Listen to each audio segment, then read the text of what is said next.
Bonjour à toutes et à tous et bienvenue dans ce 13h. Les titres. 9e législature, quel champ pour l'opposition? À retrouver l'analyse du consultant politique Agapit Napoléon Maforican dans le compte rendu du plateau spécial décryptage de ce 16 janvier 2023.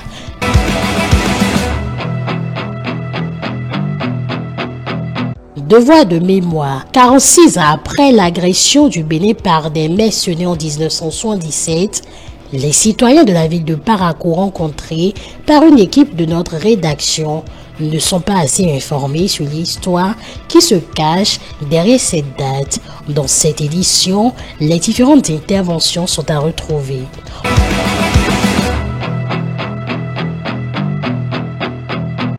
En interactualité, la Chine a assoupli les règles de voyage relatives au coronavirus, une décision qui a entraîné immédiatement la prise de nouvelles mesures par plusieurs pays de l'Union européenne, dont la France, pour assurer la protection sanitaire de leurs citoyens. Voilà pour le sommaire.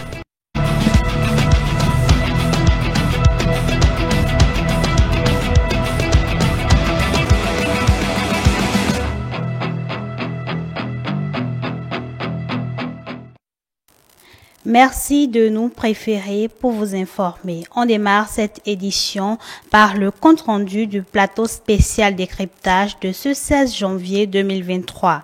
Le consultant politique Agapit Napoléon Maforican a fait son analyse sur la présence de l'opposition à la 9e législature avec une majorité de 28 contre la minorité, avec une minorité plutôt de 28 contre la majorité qui est à 81. Modeste Dossoutogbe pour le point.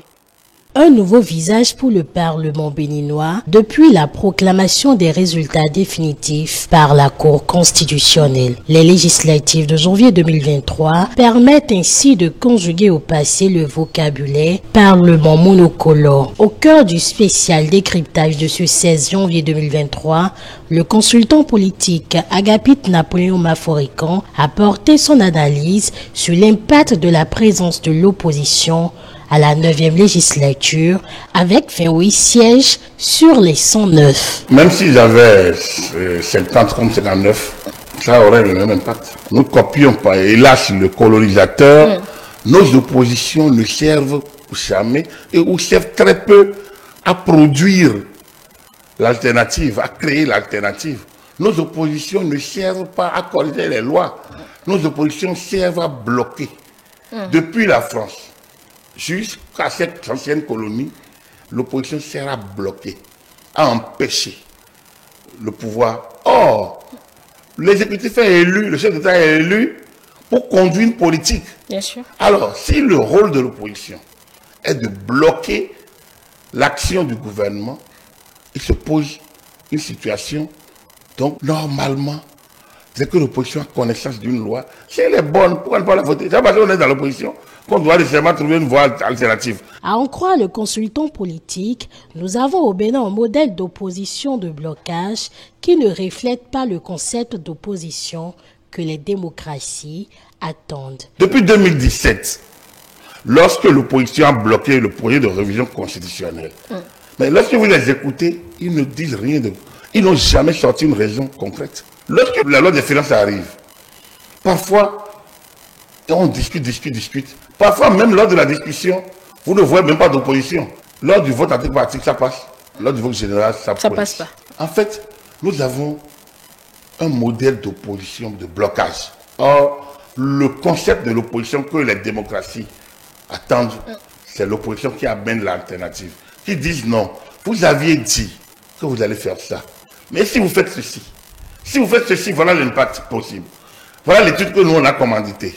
Voilà le résultat. Le peuple aussi adore. Les réseaux sociaux adorent. Les intellectuels adorent. Tout le monde adore. Même les chancelleries adorent. Que ça bloque, que ça bavarde du matin au soir. Qu'on coince, qu'on vote ça finalement en injure aux autres qui ont fait leur travail, qui est de donner au gouvernement les moyens d'action. Le Parlement n'est cependant pas un contre-pouvoir. Il doit compléter l'exécutif qui, lui, agit dans la vie quotidienne des citoyens, et ceci à travers les moyens que donne le Parlement. Cette opposition, ce qui est curieux, qui ne donne pas les moyens à l'exécutif, c'est la même qui veut contrôler son action. Mais vous voulez contrôler l'action que vous n'avez pas autorisée. Il y a quelque chose qui cloche. Donc vous voyez, globalement, c'est 28. Oui, justement, vous c'était demandiez, la question. Quel sera leur impact? Mais ils seront là, ils vont parler, ils vont au moins donner leur vision des choses. Peut-être que certains iront dans le sens de la modernité, en disant, bon, nous, on n'est pas là pour bloquer, nous, on est là pour accompagner, mais dans le sens de notre vision. Parce qu'en tant que parti, les démocrates, nous avons aussi une vision. Voilà notre vision. Et donc, ils doivent partager leur vision à travers leur prise de parole.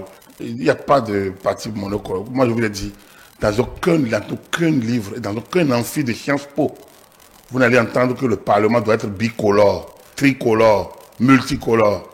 Le Parlement, c'est le Parlement du peuple. Issu des élections législatives. Élections libres, transparentes et plurielles. Les regards sont donc tournés au 12 février prochain, date où aura lieu l'installation du Parlement de la 9e législature.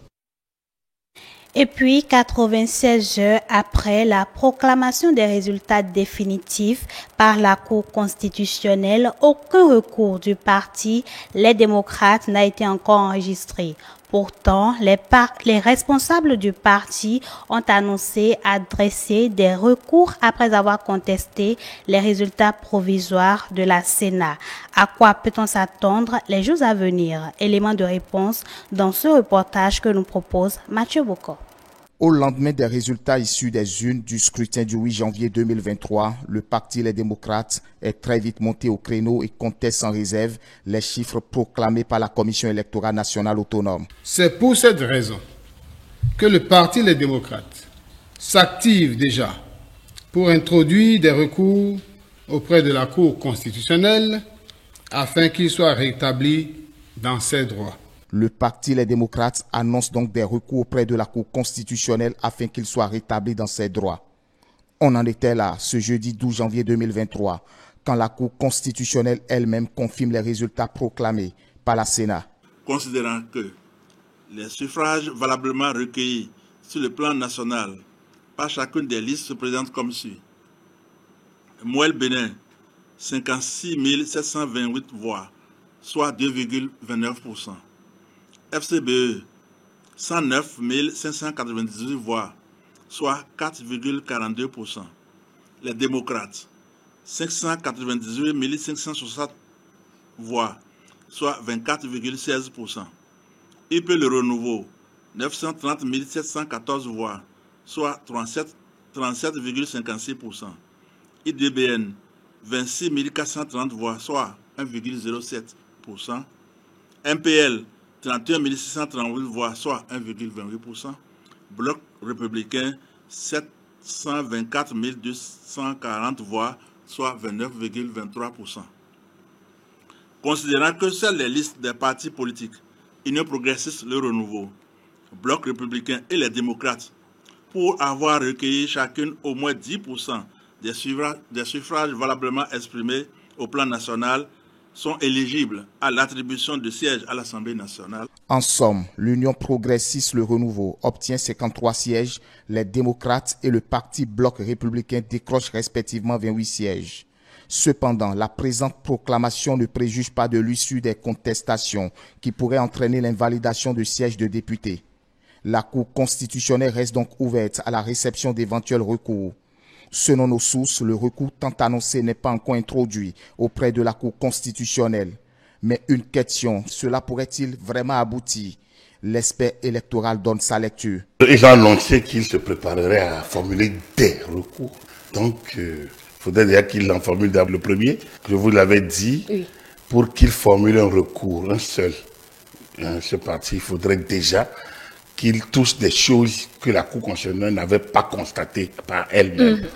Or, la Cour a délégué des huissiers partout dans le pays, dans tous les centres de vote, postes de vote.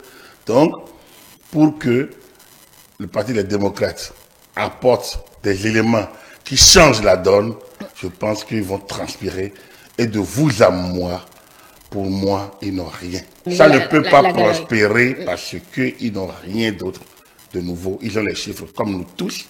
Et les chiffres qu'ils ont ne sont pas différents des chiffres de l'UP, ne sont pas différents des chiffres du BR, ne sont pas les différents chiffres de la CBE, même pas, c'est les mêmes chiffres que l'UDBN a. Puisque c'est les mêmes dépouillements, c'est les mêmes endroits, ils ont des gens dans certains centres de vote, ils n'ont pas des gens dans certains autres, mais ils ont pu cloisonner.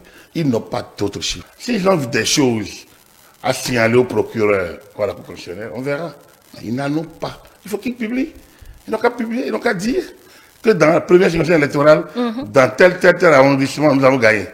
Dans tel commune, on a gagné. Deuxième circonscription, on a allons-y, ils n'ont qu'à y aller. Je pense qu'à la date de le lundi 16 janvier 2023, on peut acter que le parti, les démocrates, ont 28 députés à l'Assemblée nationale, 9e législature, et déjà avec 24% des suffrages valablement exprimés. Et que déjà, c'est déjà ça. Ils ont le quart de l'électeur qui a exprimé valablement ses suffrages. Ils n'ont qu'à déjà prendre acte de cela et nous permettre d'avancer. De toute façon, nous allons, il y a encore quelques jours, il y a encore 5-6 jours, puis les résultats étaient proclamés le jeudi. Le jeudi, oui. Donc il y a encore 5-6 jours. Et donc, on attendra. S'il y a un recours, on attend ce que la Cour en ferait. Moi, je ne suis pas à la Cour constitutionnelle. Je suis ni conseiller, ni mandaté, ni huissier. Mais j'ai des données. Et donc, la Cour avisera avec ces données à elle et on verra bien. Mais, vous savez, en mathématiques, on ne peut pas se tromper. Hein? En sciences politiques, on peut dire la même chose, le contraire. Hein? Ça, les politiciens peuvent le faire. Les littéraires, les philosophes peuvent le faire. Mais pas les mathématiciens. Donc, du coup, l'arithmétique ne peut pas mentir. Et donc, en la matière, je pense, pour ceux qui nous écoutent, il faut qu'on se le dise une fois pour toutes qu'on a déjà les chiffres définitifs. Ce qui s'est passé, les organes en charge des élections ont fait très bien leur travail. Ils ont très bien fait le travail. Le parti Les Démocrates va-t-il introduire ou non son recours auprès de la Cour constitutionnelle? Difficile de répondre à cette question. Seuls les jours à venir vont nous édifier, car Eringoudete et ses congénères ont 10 jours après la proclamation des résultats par la Cour constitutionnelle pour introduire leur recours. Ce lundi 16 janvier 2023, le chef d'état-major des armées béninoises a procédé à la place du souvenir au dépôt de Geb en hommage aux braves soldats qui se sont sacrifiés pour le Bénin. Cette cérémonie entre dans le cadre de la commémoration du 16 janvier 1977, date marquant l'attaque du Dahomey par les mercenaires. Compte rendu, Emmanuel Amoussou. Une revue des troupes avec une démarche lente et majestueuse. 16 janvier 1977, 16 janvier 2023. 46 ans après, coutume respectée, le dépôt de Geb en mémoire des martyrs du 16 janvier 1977 qui ont défendu le Bénin.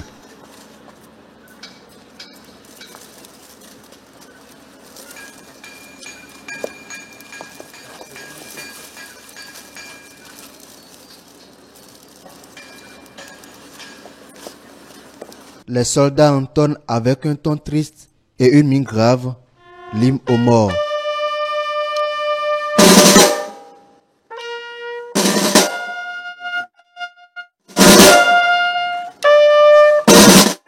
Ce 16 janvier, nous rendons hommage à nos compatriotes qui sont tombés sous des balles ennemies, des balles lâches. Ils se sont défendus avec les moyens du bord. Nous ne pouvons pas les oublier. Et l'histoire se répète aujourd'hui. Aujourd'hui, nous sommes attaqués par un ennemi lâche.